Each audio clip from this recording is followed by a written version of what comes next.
ഈ വീഡിയോയിൽ middle east conflict ആണ്. അമേരിക്ക വീണ്ടും ആക്രമണം നടത്തുമെന്നാണ് പറഞ്ഞിരിക്കുന്നത്. ഞാൻ ഈ വീഡിയോ ഷൂട്ട് ചെയ്യുന്നത് മിഡ് നൈറ്റിലാണ്. അത് 15 മുതൽ 16 തീയതിയിലോട്ട്, 16 തീയതി ഏർലി മോർണിംഗ് ആണ് ഞാൻ ഷൂട്ട് ചെയ്തുകൊണ്ടിരിക്കുന്നത്. അതായത് മിഡ് നൈറ്റ് ഓൾമോസ്റ്റ്.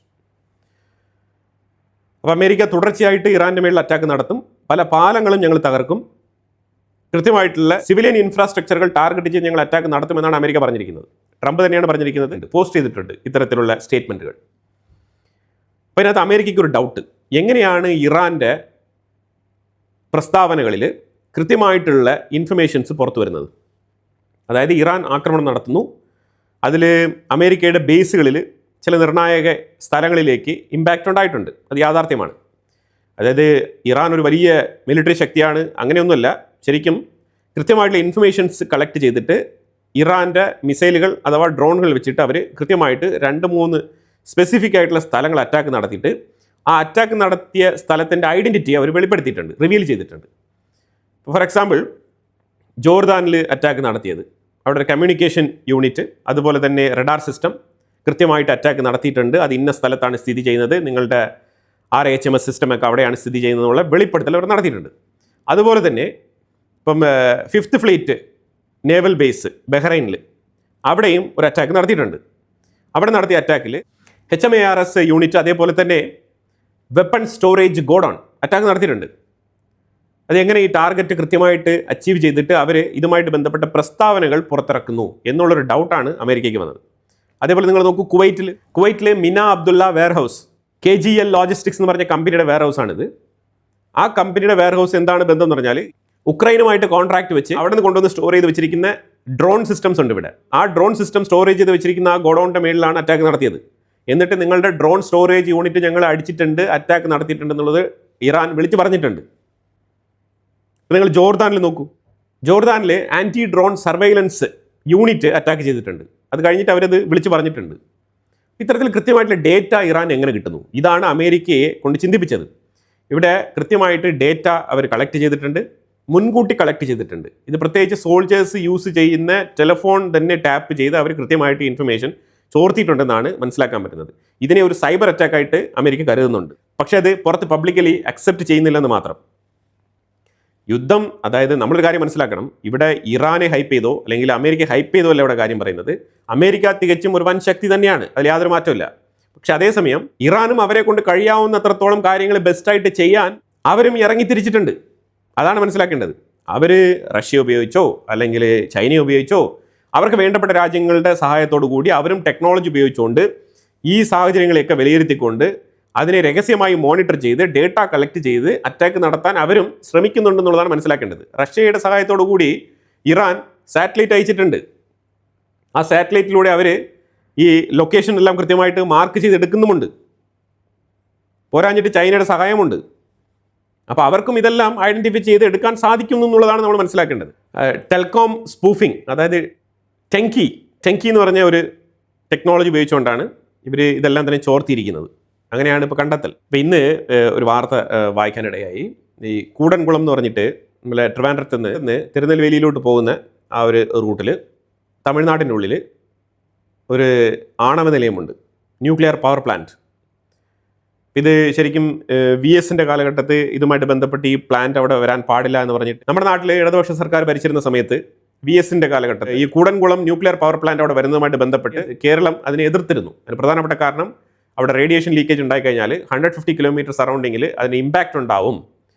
അപ്പോൾ അതുകൊണ്ട് തന്നെ ആ നാടിന് ദോഷമാണ്, അത് വേണ്ടാന്ന് പറഞ്ഞിട്ട് നമ്മളതിനെ എതിർത്തിരുന്നു. കേരളം അന്നത്തെ കേരള ചീഫ് മിനിസ്റ്റർ അതിനെ എതിർത്തിരുന്നു. അപ്പോൾ അവിടെ ഈ ഇടയ്ക്ക് റഷ്യ 1 more പ്ലാന്റ് അവിടെ സ്ഥാപിച്ചിട്ടുണ്ട്, എക്സ്പാൻഷൻ നടത്തിയിട്ടുണ്ടായിരുന്നു. തീർച്ചയായിട്ടും ഇനിയിപ്പം ഇന്ത്യക്കുള്ളിൽ നിരവധി ന്യൂക്ലിയർ പവർ പ്ലാന്റുകൾ വരാനിരിക്കുന്നതേ ഉള്ളൂ. കാരണം കാലം മാറി, കഥ മാറി. ഇനി കോമ്പാക്റ്റ് മിനി ന്യൂക്ലിയർ പവർ പ്ലാന്റുകൾ വരെ വരാൻ പോവുകയാണ്. അതായത് വില്ലേജുകൾ കേന്ദ്രീകരിച്ച് ചെറിയ തോതിൽ കോമ്പാക്റ്റ് ആയിട്ടുള്ള ന്യൂക്ലിയർ പവർ പ്ലാന്റുകളൊക്കെ വരാൻ പോവുകയാണ്. ഇന്നലെ ഇലോൺ മസ്ക് ഒരു സാറ്റലൈറ്റ് അയച്ചിട്ടുണ്ടായിരുന്നു. അത് വേൾഡിലെ ആദ്യത്തെ സാറ്റലൈറ്റ്. എന്താണ് അതിൻ്റെ പ്രത്യേകത? ന്യൂക്ലിയർ പവേർഡ് ഫസ്റ്റ് സാറ്റലൈറ്റ് ആണ് അയച്ചത്. അല്ലാന്നുണ്ടെങ്കിൽ നമ്മളുടെ സാറ്റലൈറ്റുകളെല്ലാം തന്നെ സോളാർ പാനലിലാണ് കംപ്ലീറ്റ് ഫംഗ്ഷൻ ആകുന്നത്. ഇതിന് പവർ സ്വയം ഉൽപ്പാദിപ്പിക്കാനുള്ള കപ്പാസിറ്റി ഉണ്ട്. അതാണ് ഈ സാറ്റലൈറ്റിൻ്റെ പ്രത്യേകത. അതിന് വേറെയും കുറേ പ്രത്യേകതകളുണ്ട്. എന്നാലും ഞാനിപ്പം ഔട്ട് ഓഫ് സിലബസിലേക്ക് പോകുന്നില്ല. ഈ കൂടൻകുളം ന്യൂക്ലിയർ പവർ പ്ലാന്റിൻ്റെ ഡേറ്റ, ഞാൻ 19,000-ലധികം പേജ് വരുന്ന ഫുൾ ഡേറ്റ ലീക്കായിട്ടുണ്ട്. ഇതിനു മുമ്പ് ഇതേപോലെ ഒരു ലീക്ക് സംഭവിച്ചിട്ടുണ്ട്. നമ്മളൊരു 2 ആഴ്ചയ്ക്ക് മുമ്പ് അത് വാർത്തയിൽ ഉൾപ്പെടുത്തിയിട്ടുണ്ടായിരുന്നു. ആപ്പിൾ കമ്പനിയുടെ ഡേറ്റ കംപ്ലീറ്റ് ലീക്കായി എന്ന് പറഞ്ഞുകൊണ്ട് ടാറ്റ അഡ്വാൻസ്ഡ് ഇലക്ട്രോണിക്സ് എന്ന് പറഞ്ഞ കമ്പനിയിൽ നിന്നും ഡേറ്റ ചോർച്ച ഉണ്ടായി എന്നുള്ളതാണ് നമ്മൾ പറഞ്ഞിരുന്നത്. ഇപ്പോൾ ഇതാ റിലയൻസുമായിട്ട് ബന്ധപ്പെട്ടാണ് ഈ വാർത്ത വന്നിരിക്കുന്നത്. റിലയൻസ് ഡേറ്റ ചോർച്ച നടന്ന സമയത്ത് ഈ ഡേറ്റയും ചോർന്നു പോയിട്ടുണ്ട്. ഈ ഡേറ്റ വളരെ കോൺഫിഡൻഷ്യൽ ആയിട്ടുള്ള ഡേറ്റയാണ്. ഇതിനകത്ത് ന്യൂക്ലിയർ പവർ പ്ലാന്റിൻ്റെ കംപ്ലീറ്റ് ബ്ലൂ പ്രിന്റും കാര്യങ്ങളൊക്കെ ഉണ്ട്. അതുപോലെ തന്നെ ഇതിൻ്റെ ഇൻഷുറൻസ് തുകയുമായിട്ട് ബന്ധപ്പെട്ട ഡീറ്റെയിൽ ഇതിനകത്തുണ്ട്.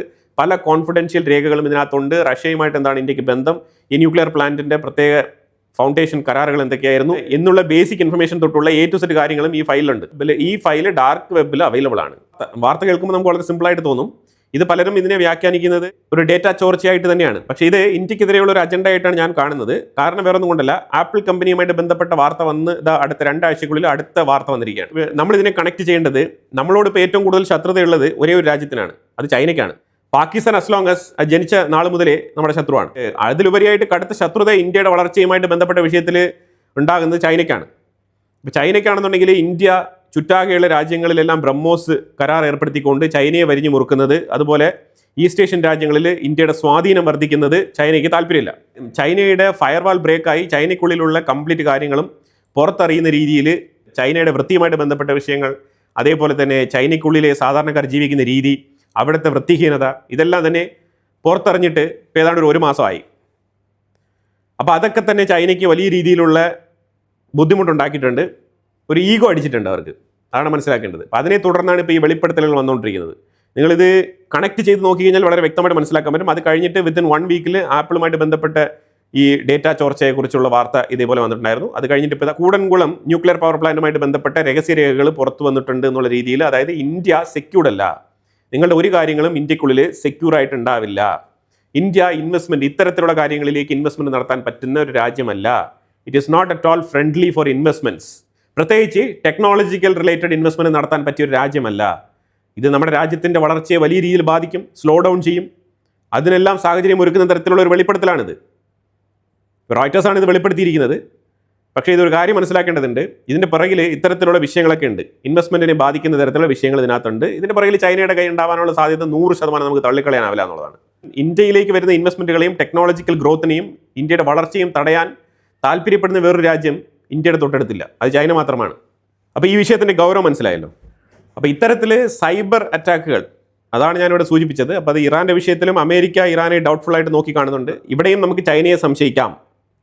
ഏത് ഇറാൻ അറ്റാക്ക് നടത്തിയിട്ട് ആ സ്ഥലങ്ങളുടെ കൃത്യമായിട്ടുള്ള വിവരങ്ങൾ വെളിപ്പെടുത്തുന്നതിൽ ചൈനയെ അമേരിക്കയ്ക്ക് സംശയിക്കാനുള്ള എല്ലാ സാഹചര്യമുണ്ട്. അതേപോലെ തന്നെ ഇന്ത്യയുമായിട്ട് ബന്ധപ്പെട്ട രേഖകൾ ലീക്ക് ചെയ്യുന്നതിലും അത് പരസ്യപ്പെടുത്തുന്നതിലും ചൈനയുടെ തേർഡ് പാർട്ടി പങ്ക് വളരെ വലുതായിരിക്കും. അത്ര എളുപ്പത്തിൽ ഇത് കണ്ടെത്താൻ പറ്റുന്ന കാര്യമല്ല. കാരണം തേർഡ് പാർട്ടിയെ വെച്ച് ചെയ്യിപ്പിക്കാൻ പറ്റുമല്ലോ. ഈ കുവൈറ്റിൻ്റെ ഉള്ളിലും ജോർദാൻ്റെ ഉള്ളിലും ബഹ്റൈൻ്റെ ഉള്ളിലും കൃത്യമായിട്ട് അമേരിക്കൻ ബേസുകളെ ടാർഗറ്റ് ചെയ്ത് ഇറാൻ അറ്റാക്ക് നടത്തിയിട്ടുണ്ട് എന്നുള്ളതിൻ്റെ ആ ഒരു ഫുട്ടേജ്, ആ ഇമേജസ് ഞാനിവിടെ വെക്കാം. സാറ്റലൈറ്റ് ഇമേജ് ആണ് വെക്കുന്നത്. സാറ്റലൈറ്റ് ഇമേജിലൂടെ നിങ്ങൾക്ക് ചെറിയ ഡോട്ടായിട്ട് അത് കാണാൻ കഴിയും. പക്ഷേ അത് വലിയ സ്പേസ് തന്നെയാണ്, വലിയ രീതിയിലുള്ള അറ്റാക്കുകൾ തന്നെയാണ് നടത്തിയിരിക്കുന്നത്. കുവൈറ്റിൻ്റെ ഉള്ളിൽ ഡ്രോൺ പതിക്കുന്നത് ഞാൻ രാവിലത്തെ വീഡിയോയിൽ തന്നെ കാണിച്ചിട്ടുണ്ട്. പക്ഷേ ഞാനിവിടെ ഒന്നുകൂടി ആ വീഡിയോ ഷെയർ ചെയ്യാം. അതേപോലെ ജോർദാൻ്റെ ഉള്ളിൽ മിസൈലുകളും ഡ്രോണുകളും പതിക്കുന്ന രംഗം, അതും വീഡിയോ ഫുട്ടേജസ് ആയിട്ട് തന്നെ പുറത്തു വന്നിട്ടുണ്ട്.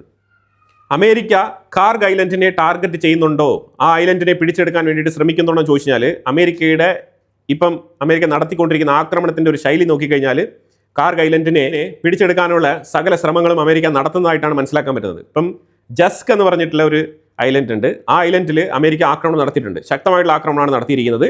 ഈ ജസ്ക് എന്ന് പറഞ്ഞ ഏരിയയിൽ IRGCയുടെ നേവൽ ബേസ് ഉണ്ട്. ആ നേവൽ ബേസ് അടിച്ച് തകർത്ത് കളഞ്ഞിരിക്കുകയാണ്. 90 മിനിറ്റ് ഈ ജസ്ക് എന്ന് പറഞ്ഞ സ്ഥലം മാത്രം കേന്ദ്രീകരിച്ച് 130 ടാർഗറ്റുകളാണ് ഈ ജസ്ക് എന്ന് പറഞ്ഞ ആ ഒരു നേവൽ ബേസിൽ അമേരിക്ക ആക്രമിച്ചത്. വൈ? എന്തിനാണെന്ന് പറഞ്ഞാൽ ആ മേഖലകളിൽ നിന്നാണ് സ്ട്രേറ്റ് ഓഫ് ഹോർമോസിനെ നിരീക്ഷിക്കുന്നത് കൃത്യമായിട്ട്. ഈ സ്ട്രേറ്റ് ഓഫ് ഹോർമോസിൽ ഉടനീളം കിടക്കുന്ന ഐലൻഡുകളിലെല്ലാം തന്നെ ഇറാൻ കൃത്യമായിട്ട് അവരുടെ നിരീക്ഷണം നടത്തുന്നുണ്ട്. സ്ട്രേറ്റ് ഓഫ് ഹോർമോസ് എങ്ങനെ നിരീക്ഷിക്കാം, ഒരുത്തൻ പോലും അങ്ങോട്ടും ഇങ്ങോട്ടും നീങ്ങിപ്പോകാൻ പാടില്ല, ഇവരുടെ നിരീക്ഷണത്തിലായിരിക്കണം കാര്യങ്ങളൊക്കെ. അപ്പോൾ അത്തരത്തിൽ കൃത്യമായിട്ട് ഇവർ ഫോഴ്സിനെ അവിടെ ഡിപ്ലോയ് ചെയ്തിട്ടുണ്ട്. അപ്പോൾ അത് കൃത്യമായിട്ട് ടാർഗറ്റ് ചെയ്താണ് അമേരിക്ക ആക്രമണങ്ങൾ നടത്തുന്നത്.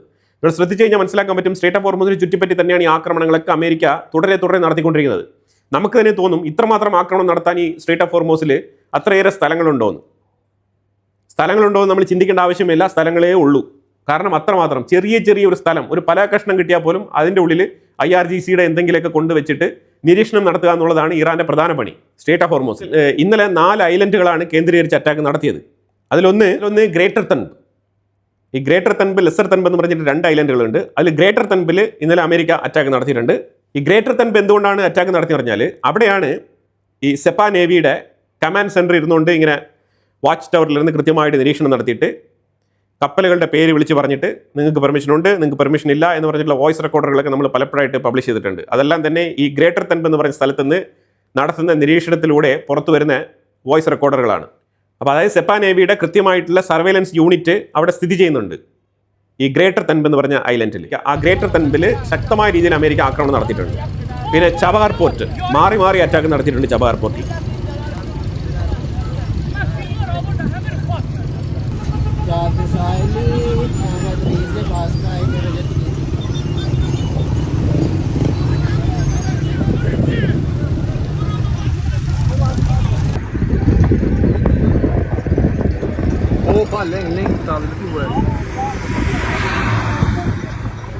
അതുപോലെ തന്നെ കഷം ഐലൻഡിന് തൊട്ടിപ്പുറത്തുള്ള ഹെൻഗം ഐലൻഡ്, കഷം ഐലൻഡിന് തൊട്ടിപ്പുറത്ത് കിടക്കുന്ന ഹെൻഗം ഐലൻഡ്, ഈ സ്ഥലത്തും ആക്രമണം നടത്തിയിട്ടുണ്ട്. ഇതെന്തുകൊണ്ടാണെന്ന് പറഞ്ഞാൽ ഇതുവഴി സ്ട്രെയിറ്റ് ആയിട്ട് അവർക്ക് അടുത്ത ലക്ഷ്യം എന്ന് പറഞ്ഞാൽ കാർഗ് ഐലൻഡാണ്. ഈ കാർഗ് ഐലൻഡിൽ ഇന്നലെ അമേരിക്ക ആക്രമണം നടത്തിയില്ലെന്ന് ചോദിച്ചാൽ അവിടെ നടത്തിയിട്ടുണ്ട്. 3 സ്ഥലങ്ങളാണ് കാർഗ് ഐലൻഡിൽ അറ്റാക്ക് നടത്തിയത്. ഇത് 3 തന്നെ IRGCയുടെ മിലിറ്ററിയുമായിട്ട് ബന്ധപ്പെട്ട സ്ഥലങ്ങളാണ് അറ്റാക്ക് നടത്തിയത്. അതുപോലെ കാർഗ് ഐലൻഡിൻ്റെ ഉള്ളിലുള്ള ഓയിൽ സ്റ്റോറേജ് യൂണിറ്റുകൾ ഒന്നുപോലും അമേരിക്ക അറ്റാക്ക് നടത്തിയില്ല. പക്ഷെ അതേസമയം ഇപ്പോൾ ഇസ്രായേൽ ആയിരുന്നുണ്ടെങ്കിൽ അവിടെ അറ്റാക്ക് നടത്തിയേനെ. കാരണം ഇസ്രായേലിന് ഇറാൻ്റെ എണ്ണശേഖരങ്ങൾ അറ്റാക്ക് നടത്തണമെന്നുള്ള തീരുമാനമുണ്ട്. നെസറ്റിൽ കൃത്യമായിട്ട് ഇതുമായിട്ട് ബന്ധപ്പെട്ട് ലാസ്റ്റ് വീക്ക് ചോദ്യം ഉയർന്നിരുന്നു, എന്തുകൊണ്ട് നമ്മൾ ഇറാൻ്റെ എണ്ണശേഖരങ്ങൾ ആക്രമണം നടത്തിയില്ല? കാരണം അത് വിറ്റുകൊണ്ട് പൈസ സമ്പാദിച്ചുകൊണ്ടാണല്ലോ ഇവർ പ്രോക്സികളെ തീറ്റിപ്പോറ്റുന്നത്, അതുപോലെ ആണവായുധം ഉൽപ്പാദിപ്പിക്കാൻ ഇറങ്ങിത്തിരിക്കുന്നത്. ഇതെല്ലാം തന്നെ ഈ മണി സോഴ്സ് കൊണ്ടാണല്ലോ. അപ്പോൾ ആ ഇൻകം ഇല്ലാതാക്കേണ്ടത് നമ്മുടെ ചുമതലയല്ലേ? അപ്പോൾ നമ്മൾ എന്തുകൊണ്ടും അവരുടെ എണ്ണശേഖരങ്ങൾ അറ്റാക്ക് ചെയ്യേണ്ടതാണല്ലോ എന്നുള്ളൊരു ചോദ്യം നെസറ്റിൻ്റെ ഉള്ളിൽ ഉയർന്നിരുന്നു. ഇതൊക്കെ അമേരിക്കയുടെ കൺസേണിലുണ്ട്. അതുകൊണ്ടാണ് ഇസ്രായേലിനെ കുറച്ചിങ്ങനെ ഡിസ്റ്റൻസിൽ നിർത്തിയിരിക്കുന്നത്. പക്ഷേ ഇസ്രായേൽ ആണെന്നുണ്ടെങ്കിൽ ഏതെങ്കിലും ഒരു അവസരം കാത്തു നിൽക്കുന്ന ഒരു സാഹചര്യമാണ് ഇപ്പം. ഒരു ചെറിയ ഗ്യാപ്പ് കിട്ടിക്കഴിഞ്ഞാൽ അവരെ ഇടയ്ക്ക് കയറി അടിക്കും. അതിനാണ് ഇപ്പോൾ ഇസ്രായേൽ കാത്തിരിക്കുന്നത്.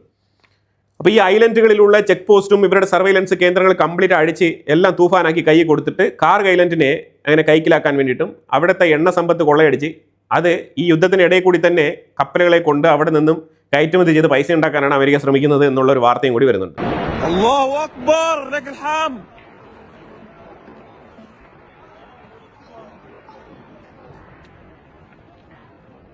محطة الأمانة مفرع مخيم الرشدي.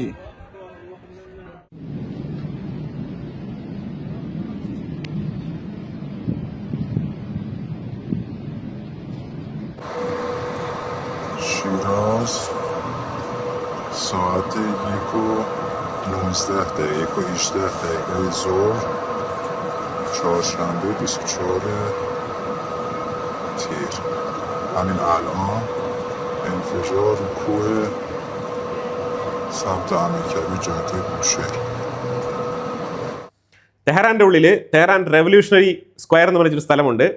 ആ സ്ഥലത്ത് വലിയൊരു ബാനറിൽ ഫ്ലെക്സ് അടിച്ച് ഒട്ടിച്ചിരിക്കുകയാണ്. സംഭവം വേറെ ഒന്നുമില്ല, ട്രംപ് RIP എന്നുള്ള രീതിയിൽ ഓപ്പൺ ചെയ്ത് വെച്ചിരിക്കുന്ന കോഫിൻ ബോക്സിൻ്റെ ഉള്ളിൽ ട്രംപ് മരിച്ചു കിടക്കുന്നത് പോലെയുള്ള ഒരു ചിത്രമാണ് അവരവിടെ പ്രദർശിപ്പിച്ചിരിക്കുന്നത്.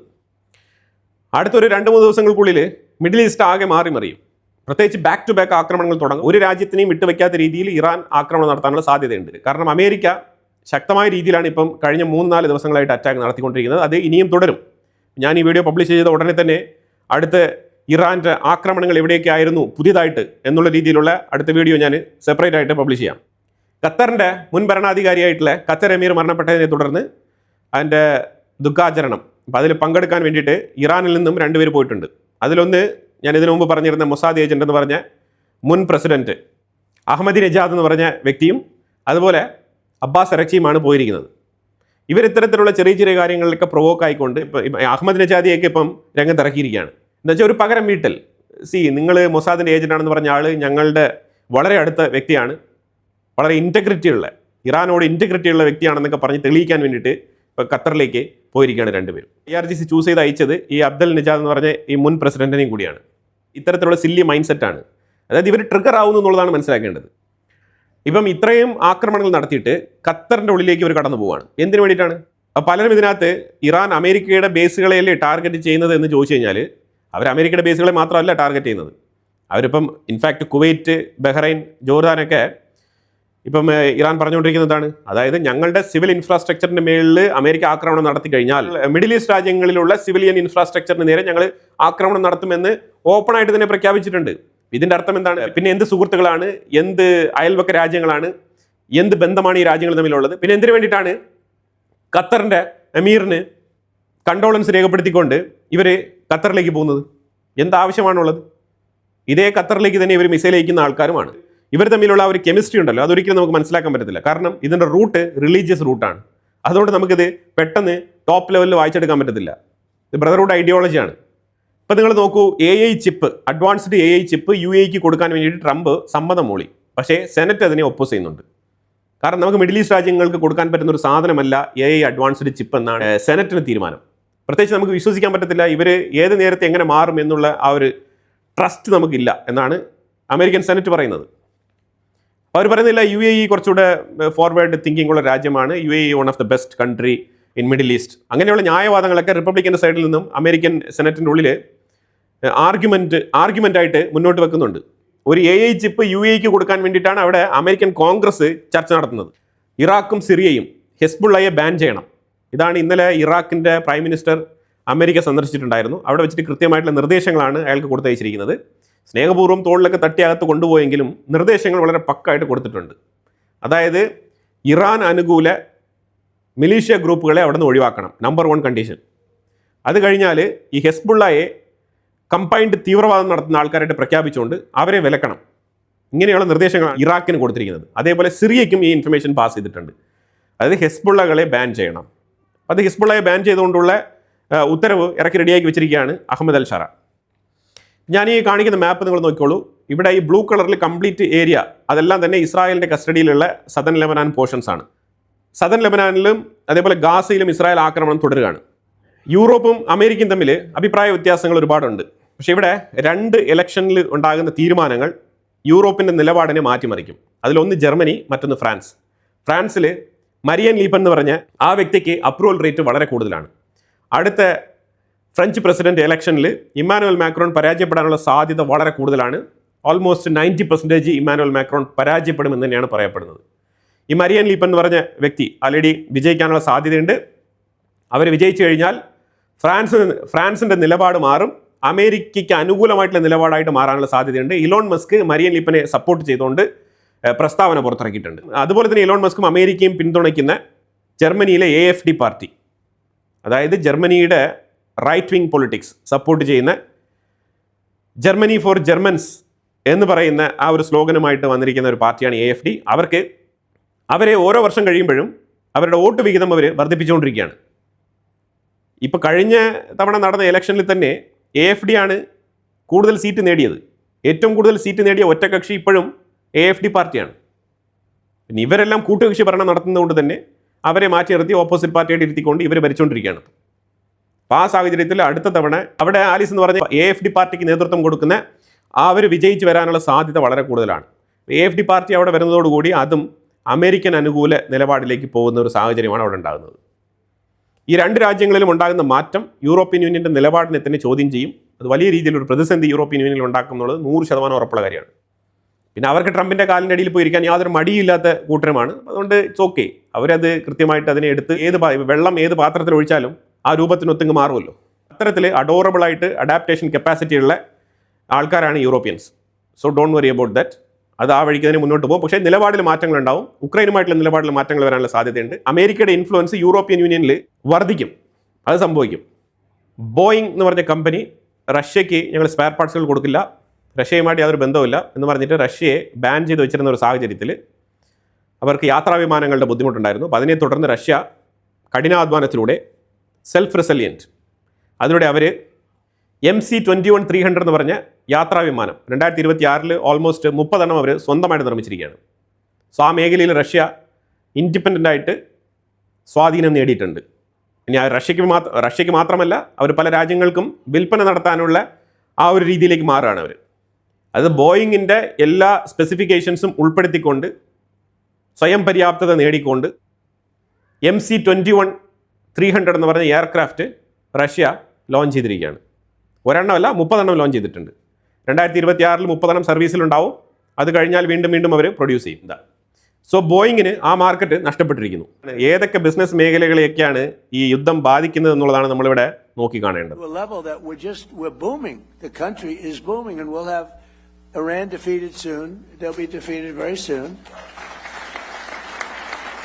തീർച്ചയായിട്ടും അമേരിക്കയുടെ ഇന്നത്തെ ഇറാൻ ആക്രമണങ്ങളുടെ ഫൂട്ടേജസും അതുമായിട്ട് ബന്ധപ്പെട്ട വീഡിയോസും കാര്യങ്ങളൊക്കെ വന്നതിന് ശേഷം അടുത്ത വീഡിയോയിൽ ഡീറ്റെയിൽ ആയിട്ട് മാപ്പ് സഹിതം അത് ഉൾപ്പെടുത്താൻ ശ്രമിക്കുന്നതാണ്. ഇതിനെക്കുറിച്ചുള്ള നിങ്ങളുടെ അഭിപ്രായങ്ങൾ കമന്റ് ബോക്സിൽ രേഖപ്പെടുത്തുക. കൂടുതൽ വാർത്തകളുമായിട്ട് അടുത്ത വീഡിയോയിൽ വരാം. Thank you so much.